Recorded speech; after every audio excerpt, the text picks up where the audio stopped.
magsalita. Ay, mahal ko yan eh. O, sumusunod naman ako sa salita ng Diyos.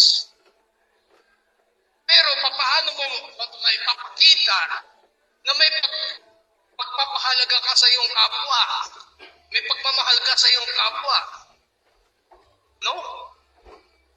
Dahil dito na nagpapasihan ng Diyos. Kung yung kapwa mong nakikita ay hindi mo mamahal-mahal, paano pa kaya ang Diyos na hindi mo nakikita ay iyong iibigin? Amen po? Nakuha po ba natin? Naunawaan po ba natin? Diba?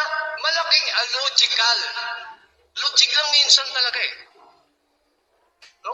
Kaya nga sinabi nga, huwag tayong maghangad in return. Gets naman po. Diba? Pagka halimbawa, for example, no?